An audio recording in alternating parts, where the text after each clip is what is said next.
हे श्रोतृमंडली आमे एबे आलोचना करिबा 12 राशि लोके 27 नक्षत्र को नहीं किभली अभिनय करुछंती। जो शॉर्ट वीडियो छोट छोट वीडियो पठाऊँगी आपण को स्मृति पाई ताकूटे देखिए आ मतामत देवे। ता काम सरला पर काम आरंभ हो ना तापाई को ना दिखाई जानती कि अनेक कथा अच्छी आम जाने मुझे आपण को जनाऊँगी आपण मत जनइबे विभिन्न माध्यम रे प्रश्न करी इत्यादि। एवं आम आलोचना करवा अच्छे सोमवार अच्छे मंगलवार आलोचना करवा बुधवार विषय 29 तारीख बुधवार मेष राशिर बंधु मिलन योग अच्छी। बंधु मिलन योग जिह्वाग्रे बसत लक्ष्मी जिह्वाग्रे मित्र बांधवा। आमर जीभ यदि ठीक चालना करवा माने मधुर विनय वचन कहवा उत्तम व्यवहार करवा तेबे आम पाई यथेष्ट बेसी मित्र बंधु सखा साथी सृष्टि हेबे। यदि आमे सेई शब्दर व्यतिक्रम करवा व्यवहार को तिक्त रुक्ष अशालीन करवा ताहले आमर खाली शत्रु शत्रु शत्रु सृष्टि हेबे। भाग्यवान मेषराशि लोक माने आज बंधुंक सह मिलिबे। तेणु आज सेमानकर बंधु मिलन योग अच्छी। मेषराशि लोक मानू कह जाउची आग बंधु भली व्यक्तित्वर अधिकारी हेबा उचित। जेहेतु ये योग अच्छी तेणु मेष राशि समस्त जनता टी हसी शिखंतु हसंतु मधुर हस हसी निज व्यक्तित्वर परिचय दिंतु। धनाधिप शुक्र लग्न रे एणु यही बंधु माने लाभकारक अटंती। आज जो माने आपण सहित मित्रता सूत्र आबद्ध हेबे से माने समस्ते लाभकारक मित्र। एमाने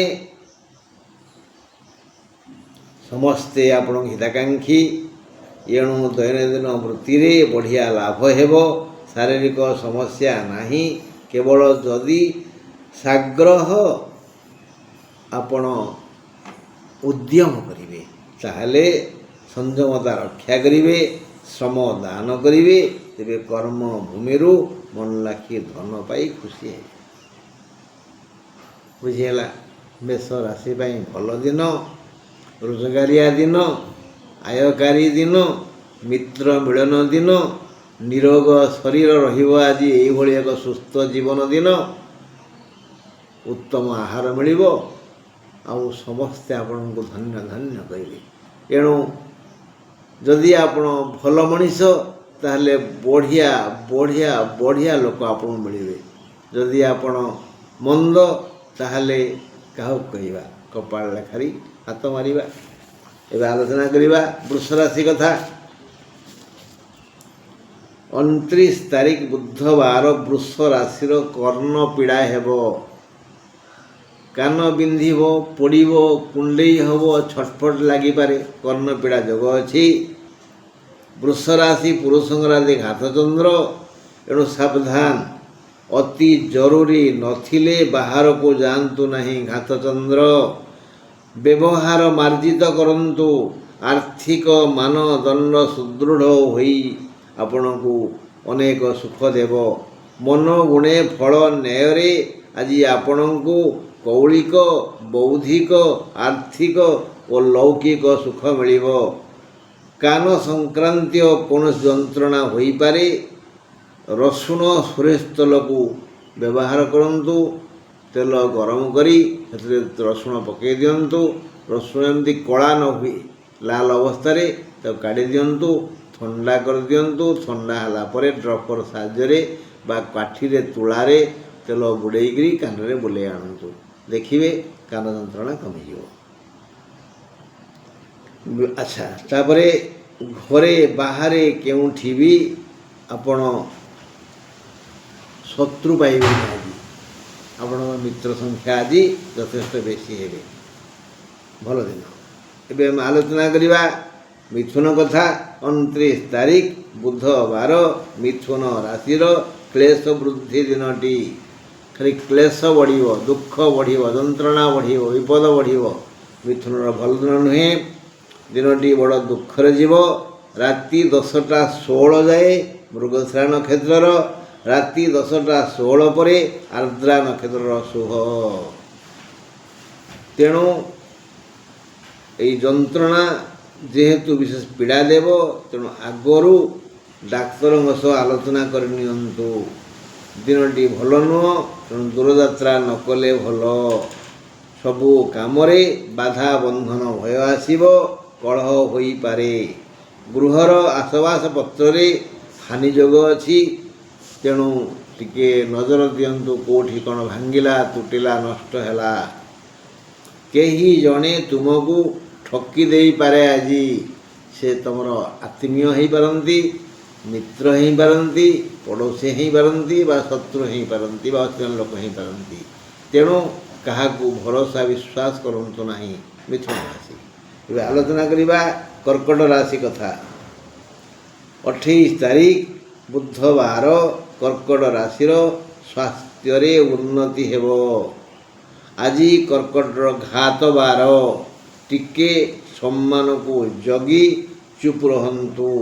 ଭାତୃ ବିବାଦ ବଳବତ୍ତର ହୋଇପାରେ। ଆୟ ଅମଳରେ ବାଧା ବନ୍ଧନ ନାହିଁ, ପଥ ପରିଷ୍କାର ଅଛି। ତେଣୁ ଉଦ୍ୟମ ଜାରି ରଖନ୍ତୁ, ବଢ଼ିଆ ରୋଜଗାର ହେବ। ଆଜି ମଧୁର ଭୋଜନ ମିଳିପାରେ। ଦେହ ସମସ୍ୟା ନାହିଁ। ବାଟକୁ ଜଗିଛି ମହାଲକ୍ଷ୍ମୀ ତୁମକୁ ଅର୍ଥ ଦେବା ପାଇଁ। ସୁତରାଂ ଆଜି ନୂଆ ଜିନିଷପତ୍ର କିଛି ଘରକୁ ଆଣିବେ, ଖୁସି ହେବେ। ସମସ୍ୟା ପ୍ରାୟ ନାହିଁ କର୍କଟ ରାଶିର। ସିଂହ ରାଶି। 29 ତାରିଖ ବୁଧବାର, ସିଂହ ରାଶିର ଶତ୍ରୁ ବୃଦ୍ଧି ହୋଇପାରନ୍ତି। ମନ ଅସ୍ଥିର ହେବ। ଧନାଗମ ପୂର୍ବ ଦିନ ଠାରୁ ଟିକେ ଅଧିକ ହେବ। କୌଣସି କାର୍ଯ୍ୟରେ ସାଫଲ୍ୟ ମଣ୍ଡିତ ହୋଇପାରିବେ ନାହିଁ। ଯିଏ ଯେଉଁ ଉପାୟରେ ଯେଉଁଠି ଥିବେ ସେମାନଙ୍କ ଟିକେ ହୁସିଆର ହେବେ। କାରଣ ଆଜି ପିଠିରେ ବା ଅଣ୍ଟାରେ ବା ଉଭୟ ପିଠି ଓ ଅଣ୍ଟାରେ ପୀଡ଼ା ହେବ। ପଡ଼ିଯାଇପାରନ୍ତି। କୌଣସି ପ୍ରିୟ ଲୋକ ସହଯୋଗ କରିବେନି। ଆଜି କାହାର ସାହାଯ୍ୟ ପାଇବେନି। ମାତ୍ର ଆପଣ ଯଦି ମନ ଖୋଲା ହସ ହସିପାରିବେ, ତେବେ କୌଣସି ସମସ୍ୟା ଗୁରୁତର ହେବନି। ସୁତରାଂ ମନ ଖୋଲି ହସଟିଏ ହସନ୍ତୁ ସିଂହ ରାଶିର ଜନତା। ଶାରୀରିକ ପୀଡ଼ା ଅଛି। ବାହାରେ ବିପଦ, ଘରେ ବିପଦ, ଦେହରେ ବିପଦ, ମନରେ ବିପଦ, ସବୁଆଡ଼େ ବିପଦ। ସାବଧାନ। କନ୍ୟା ରାଶି। 29 ତାରିଖ କନ୍ୟା ରାଶିର ସଫଳତା ପୂର୍ଣ୍ଣ ଦିବସ। ଯେଉଁଠି ହାତ ଦେବେ, ଯେଉଁଠି ପାଦ ଦେବେ, ଯେଉଁଠି ଦୃଷ୍ଟି ଦେବେ, ଯେଉଁଠି କାମ କରିବେ, ସେଠି ସଫଳ ହେବେ।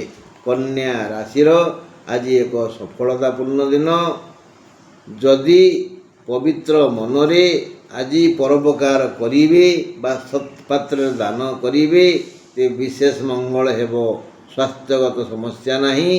ବରଂ ଦେହ ମୁହଁ ସୁନ୍ଦର ଦିଶିବ। ବଢ଼ିଆ ରୋଜଗାର ହେବ। ବନ୍ଧୁ ମିଳନ ଯୋଗ ଅଛି। ଭୋଜନ, ଶୟନ, ଦେବଦର୍ଶନ, ପଠନ ଆଦିରେ ବିଶେଷ ଲାଭ ପାଇବେ। ଶତ୍ରୁ ପରାଜିତ ହେବେ, ଋଣମୁକ୍ତ ହେବେ। ମାନେ କନ୍ୟା ରାଶିର ଏକ ଶୁଭ ମଙ୍ଗଳ ଦିନ। ସବୁ ଦିଗରୁ ଲାଭ ଲାଭ ଲାଭ। ଏବେ ଆଲୋଚନା କରିବା ତୁଳା ରାଶି କଥା। 29 ତାରିଖ ବୁଧବାର, ତୁଳା ରାଶିର ଖାଲି ଅଶାନ୍ତି ଅଶାନ୍ତି ଅଶାନ୍ତି। କିଛି ବୃଥା ବ୍ୟୟ ହୋଇପାରେ। ମିତ୍ର ଆଜି ଶତ୍ରୁ ପରି ମନ୍ଦ ଆଚରଣ କରିବେ। ଋଣଦାତା ମନ୍ଦ ବଚନ କହି ଦୁଃଖ ଦେବେ। ଆୟ ଅମଳର ପଥ ବନ୍ଦ। ସୁଖ ଅପେକ୍ଷା ଆଜି ଦୁଃଖ ଅଧିକ। ଦେହ ଅସୁସ୍ଥ ହେବ। ଆଜି ବାହାରକୁ ନଗଲେ ଭଲ। ଦେହ ଭଲ ରହି ନପାରେ। ପେଟ ରୋଗ କଷ୍ଟ ଦେଇପାରେ। ରାତି 10ଟା 16 ଯାଏ ଚିତ୍ରାର, 10ଟା 16 ପରେ ବିଶାଖାର ବିଶେଷ ଅଶୁଭ ସମୟ ଆସିବ। ତେଣୁ ତୁଳା ରାଶିର ଲୋକମାନେ ଟିକେ ଡାକ୍ତରଙ୍କ ସହ ପରାମର୍ଶ କରି ଜୀବନଯାପନ କରନ୍ତୁ। ବିଛା ରାଶି 29 ତାରିଖ ବୁଧବାର ବିଛା ରାଶିର ପଦୋନ୍ନତି। ସୁତରାଂ ଯିଏ ଯେଉଁ ପଦବୀରେ ଅଛନ୍ତି ତାର ଆଜି ବିକାଶ ହେବ, ଉନ୍ନତି ହେବ। ମୁଁ ଗୋଟିଏ ଛୋଟିଆ ଚା ଦୋକାନ କରି ମୋ ପରିବାର ପୋଷୁଥିଲି। ପାଖରେ କିଛି ପଇସା ହେଇଗଲାଣି, କାଲି ନିଷ୍ପତ୍ତି ନେଇଛି ଆଜି କଦଳୀ ବିକିବି। ଚା ଦୋକାନରେ ଆଜି ମୁଁ କଦଳୀ ବିକିବି, ଆଉ କିଛି ବରା ବିକିବି, କିଛି ଜଳଖିଆ କରିବି। ଜଳଖିଆ ଫଳଖିଆ ସାଙ୍ଗ ବଢ଼ିଗଲା, ମୋର ପଦବୀ ବଢ଼ିଲାନି ଏଠି। ସେମିତି ଯିଏ ଯେଉଁ ବୃତ୍ତି ବ୍ୟବସାୟ ସେବା କରୁଛନ୍ତି, ଚାକିରି କରିଛନ୍ତି ହେଲା, ସେମାନଙ୍କର ପ୍ରମୋସନ୍ ହେବ, ପଦବୀ ବୃଦ୍ଧି ହେବ, ପଦୋନ୍ନତି ହେବ। ଯଦି ଓକିଲ, ବଣିକ ବା ଡାକ୍ତର, ତେବେ ଆପଣଙ୍କ ପାଖକୁ ଯଥେଷ୍ଟ ବେଶୀ ଅର୍ଥ ଆସିବ। ଯଦି ଗୃହସ୍ଥ ଆଉ ସଂସାରୀ, ସେ ପାରିବାରିକ ଲୌକିକ ସୁଖ ପାଇବେ। ଯଦି ବ୍ୟବସାୟୀ, ତାହେଲେ ମନକୁ ଆସିବ ଧନ କେଉଁଠି ରଖିବି, ଏତେ ବୃଦ୍ଧି ହେବ। ଅନ୍ୟମାନେ ବୋଇଲେ ତମେ, ମୁଁ, ସେ, ଆମେ ସମସ୍ତେ, ଯିଏ ନିରୀହ ଶାନ୍ତ ସାଧାରଣ ଜନତା, ଯାହାର ବିଶେଷ କିଛି ଆୟ ନାହିଁ, ସେମାନଙ୍କୁ ମଧ୍ୟ ଲକ୍ଷ୍ମୀ ଦୟା କରିବେ। ଅନ୍ୟମାନେ ବିଶେଷ ଉପକୃତ ହେବେ। ଶାରୀରିକ ସମସ୍ୟା ନାହିଁ, ଶତ୍ରୁ ପରାଜିତ ହେବେ। ଈଶ୍ୱରଙ୍କର ଦୟା ଆଜି ଅଛି। ଇଣ୍ଟରଭ୍ୟୁ ଯେଉଁମାନେ ଦେଇଛନ୍ତି ସେମାନେ ଆଜି ଭଲ ଫଳ ଶୁଣିବେ। ଗୋଟିଏ ଭଲ କଥା ହେଲା, ମାନେ ନୂତନ ସମୁଦି ସମ୍ପର୍କ ସ୍ଥାପନ ହେବ। ବୋଲେ ପୁଅ ଥିଲେ ଝିଅଟିଏ, ଝିଅ ଥିଲେ ପୁଅଟିଏ ମିଳିବାର ସମୟ ଆଜି। ଦେଖିବା ଈଶ୍ୱର କ'ଣ କରୁଛନ୍ତି। 29 ତାରିଖ ବୁଧବାର ଆଲୋଚନା କରିବା ଧନୁ ରାଶି କଥା। ଧନୁ ରାଶିର ଆଜି ଶତ୍ରୁ ବିଜୟ ଦିନ। ମାନେ ଯେଉଁଠି ଝଗଡ଼ା କରିବେ ସେଠି ଆପଣଙ୍କର ଜୟ ହେବ। ନାହିଁ, ଝଗଡ଼ା କରିବେନି କାହା ସାଙ୍ଗରେ, ଚେଷ୍ଟା କରିବେ ଚୁପ୍ ରହିବା ପାଇଁ। କିଏ କ'ଣ କହିଦେଲା ଢୋ। କାରଣ କହିବା ଲୋକ ବଡ଼ ନୁହେଁ, ସହିବା ଲୋକ ବଡ଼। ପରେ ସେ ଅନୁତାପ କରିବ। ହଁ, ଆଜି ଆପଣଙ୍କର ଶତ୍ରୁ ବିଜୟ ଦିବସ। ଆବାଳ ବୃଦ୍ଧ ବନିତା ସମସ୍ତେ ଆଜି ନିଜ ନିଜର କର୍ମ କରିବାକୁ ବାଧ୍ୟ ହେବେ। କାରଣ କର୍ମରୁ ଏମାନେ ଆଜି ସୁଖ, ସାହାଯ୍ୟ, ସମ୍ମାନ, ଧନ, ଆଦର, ପ୍ରୀତି, ପ୍ରେମ, ବନ୍ଧୁ ପ୍ରଭୃତି ପାଇବେ। ଭିନେ ହୋଇଥିବା ଭାଇ ଓ ପଡ଼ୋଶୀ ଆଜି ଆପଣଙ୍କୁ ଈର୍ଷା କରିପାରନ୍ତି। ମାନସିକ ଶାନ୍ତି ମିଳିବ। ଶାରୀରିକ ଦୁଃଖ ନାହିଁ। କୌଣସି ନୂତନ ଯୋଜନା ଆଜି କାର୍ଯ୍ୟକାରୀ ହେବ। ଏବେ ଆଲୋଚନା କରିବା ମକର କଥା। ବୁଧବାର 29 ତାରିଖ ମକର ରାଶିର ଲୋକେ ନିଜକୁ ଭୁଲ ପାଇଁ ଦଣ୍ଡିତ ହୋଇପାରନ୍ତି। ନିଜର ଭୁଲ, ମକର ରାଶି ଜନତା ଆଜି ନିଜର ଭୁଲ ପାଇଁ ଦଣ୍ଡିତ ହେବେ ପାରନ୍ତି, ଅପମାନିତ ହୋଇପାରନ୍ତି। ଏଣୁ ଜଗି ରଖି ଭାବିଚିନ୍ତି ବ୍ୟବହାର କରନ୍ତୁ। ଧାର ଉଧାର ମାଗିଲେ ଅପମାନିତ ହେବେ। ଫୁଙ୍କି ଫୁଙ୍କି ବାଟ ଚାଲନ୍ତୁ, ପାଦ ପକାନ୍ତୁ, ନହେଲେ ପଡ଼ିଯିବେ, ଗୋଡ଼ରେ ଗୋଡ଼ି ରଗଡ଼ି ହେଇଯିବ। ମୋ କହିବା ତାତ୍ପର୍ଯ୍ୟ ହେଲା, ଆଜି ଘରେ ବାହାରେ ସର୍ବତ୍ର ଆପଣଙ୍କୁ ବିପଦ ଅଛି। ତେଣୁ ଚୁପଚାପ ରହିଲେ ବେଶୀ ଭଲ। ଧୀରେ ଯାତ୍ରା କଲେ ଆହୁରି ଭଲ। ବାହାରକୁ ନ ଗଲେ ପୁରାପୁରି ଭଲ।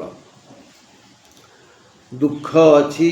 ଭାଗ୍ୟାଧିପ ଓ ଋଣାଧିପ, ଇଏ ଦିହେଁ ଗୋଟିଏ ଗ୍ରହ। ସିଏ ହେଲେ ବୁଧ। ସିଏ ଅଛନ୍ତି ମୀନରେ ଶନି ସାଙ୍ଗରେ। ଏଣୁ ଏଇ ଯେଉଁ ସମସ୍ୟା ମୁଁ ବର୍ଣ୍ଣନା କଲି, ଘରେ ଦୁଃଖ ବାହାରେ ଦୁଃଖ, ସେ ଦୁଃଖ ଅଧିକ ପୀଡ଼ା ଦେବନି, ଯେହେତୁ ଏମାନେ ସମସ୍ତେ ଶନିଙ୍କ ସାଙ୍ଗରେ ଅଛନ୍ତି। ସମସ୍ୟା ଶୀଘ୍ର ସମାଧାନ ହେବ। ବାସ୍। ଏବେ ଆଲୋଚନା କରିବା କୁମ୍ଭ ରାଶି କଥା। 29 ତାରିଖ ବୁଧବାର କୁମ୍ଭ ରାଶି। ଆଜି ବ୍ୟୟ ବୃଦ୍ଧି ଦିବସ। କିଛି ଖର୍ଚ୍ଚ ହେବ, ଅଧିକ ଖର୍ଚ୍ଚ ହେବ, ବାଧିବ, ମନକୁ କଷ୍ଟ ହେବ ଯଦି ଆପଣ କୃପଣ ହେଇଥିବେ। ଲୋଭୀ ହେଇଥିବେ। ଯଦି ଦାତା ହେଇଥିବେ, ଉଦାର ହେଇଥିବେ, ଦେବାକୁ ଭଲ ପାଉଥିଲେ, ତାହେଲେ ଆଜି ଆମ ମନରେ ଉଲ୍ଲାସ ସୃଷ୍ଟି ହେବ। ଆଜି ବ୍ୟୟବୃଦ୍ଧି ଦିବସ। ଦିନଟି ଆଦୌ ଭଲ ନୁହେଁ। ନାନାବିଧ ଶାରୀରିକ, ପାରିବାରିକ, ଲୌକିକ ସମସ୍ୟା ଆପଣଙ୍କୁ ହରଡ଼ଘଣାରେ ପକାଇ ଦୁଃଖ ଦେବ। ହରଡ଼ଘଣା ମାନେ ହରଡ଼ ମଞ୍ଜିରୁ ସେ ହରଡ଼ ତାର ଯେଉଁ ଅଛି ଖୋଳ, ସେଥିରୁ ଶୀଘ୍ର ମଞ୍ଜି ବାହାରେନି। ସେଥିପାଇଁ ହରଡ଼ଘଣାରେ ଆଜି ପଡ଼ିବେ ମାନେ ବିପଦରେ ପଡ଼ିବେ, ଦୁଃଖ ଦେବେ। କଳହ କରିବା ପାଇଁ ଆପଣଙ୍କୁ ଆଜି ସାହାଯ୍ୟ କରିବ ଆପଣଙ୍କର ମନ ଛଟପଟ ହେବା, ଝଗଡ଼ା କରିବା ପାଇଁ। ଆଜି ମନ ଆଜି ଭଲ କାମ କରିବନି। ଦେହ ପୂର୍ଣ୍ଣ ଅସୁସ୍ଥ ରହିବ। ବିଶେଷତଃ ରାତି 10ଟା 16 ଯାଏ ଧନିଷ୍ଠା ନକ୍ଷତ୍ରର ଓ ତା ପରଠାରୁ ଶତଭିଷା ନକ୍ଷତ୍ରର ଅଶୁଭ ସମୟ ଆସିବ। ଆୟ ଅମଳକୁ କିଛି ନାହିଁ, କିଛି ମିଳିବନି। ଆଜି ଯଦି ଚେଷ୍ଟା କରିବେ ମୋର ପୂର୍ବ ବୃତ୍ତିରୁ ମୁଁ କିଛି ପାଇବି, ଖାଲି ଅପମାନ ପାଇକରି ଆସିବେ। ଯାହା ମିଳିବ ତା କିଛି ନୁହଁ, ନଗଣ୍ୟ। ଶେଷ ରାଶି ମୀନ ରାଶି। ବୁଧବାର 29 ତାରିଖ। ମୀନ ରାଶିର ପ୍ରୀତିଲାଭ ଯୋଗ ଅଛି। କ'ଣ ମାଗଣା କିଏ ଆମକୁ ଭଲ ପାଇବ କି? ଆମେ ଅନ୍ୟକୁ ଦେଲେ ପାଇବା, ଦେଇଥିଲେ ପାଇ ପରା। ଚକୁଳିଆ ପଣ୍ଡାମାନେ ଗୀତ ବୋଲନ୍ତିନି, ଦେଇଥିଲେ ପାଇ ନନା ଦେଇଥିଲେ ପାଇ, ପଡ଼ିଆ ଜମିରେ ନନା ଗୋଧନ ଚରାଇ, ଦେଇଥିଲେ ନନା ପାଇ। ଏଣୁ ଏମାନେ ଆଜି ପାଇବେ ପ୍ରେମ, ପ୍ରୀତି, ଆଦର, ସ୍ନେହ, ସମ୍ମାନ। କାହିଁକିନା ଏମାନେ ଅନ୍ୟକୁ ଦେଇ ଶିଖିଛନ୍ତି ବୋଲି। କାଲିଠାରୁ ଆଜି ଅଧିକ ଆୟ ଅମଳ ହେବ। ନଦେବା ଲୋକ ଆଜି ଅର୍ଥ ପରିଶୋଧ କରିବେ। ଯେନ ତେନ ପ୍ରକାରରେ ଆପଣ ଆଜି ବିବିଧ ଆୟ କରିବେ। ନୂଆ ନୂଆ ମିତ୍ର ପାଖକୁ ଆସି ସଂଳାପ କରି ଆନନ୍ଦ ଦେବେ। ଆଉ ସେ ବି ଗପିକରି ଖୁସି ହେବେ। ଦେହ ସମସ୍ୟା ନାହିଁ। ଶାନ୍ତି ଓ ସୁଖ ଆପଣଙ୍କୁ ନିମନ୍ତ୍ରଣ ଜଣାଇବା ପାଇଁ ଆସିଛି। ଆପଣ ଖାଲି ଚଳଚଞ୍ଚଳ ହୁଅନ୍ତୁ, କର୍ମକ୍ଷେତ୍ରକୁ ଯାଆନ୍ତୁ, ଲୋକଙ୍କ ସହ ମିଶନ୍ତୁ, ଦେଖିବେ କେତେ ଲାଭ ପାଇବେ। ପରୀକ୍ଷା ଫଳ ଆଜି ବାହାରିବ। ଯଦି ତାହେଲେ ପାସ୍ କରିଛନ୍ତି ବୋଲି ଜାଣିବେ। ମାନେ ଯିଏ ଇଣ୍ଟରଭ୍ୟୁ ଦେଇଥିବ, ସାଧାରଣ ପରୀକ୍ଷା ଦେଇଥିବ, ଆପଣଙ୍କର ବିପରୀତ ଲିଙ୍ଗ ମାନେ ଜୀବନସାଥୀ ଆଜି ବିଶେଷ ସହଯୋଗ କରିବେ। ବନ୍ଧୁ, ଏ ସର୍ଟ ଭିଡ଼ିଓ ଜାଣିଛନ୍ତି କି ତାକୁ ଦେଖିବେ ଟିକେ। ଆଉ ଏ ଭିଡ଼ିଓରେ କମେଣ୍ଟ ଦେବେ କେମିତି ଲାଗୁଛି ଆପଣଙ୍କୁ। ଆପଣଙ୍କ ଜୀବନରେ ମୁଁ ଯାହା କହୁଛି କେତେ ସତ୍ୟ କେତେ ମିଥ୍ୟା। ଆଜି ପାଇଁ ଏତିକି। ରହିଲି। ନମସ୍କାର।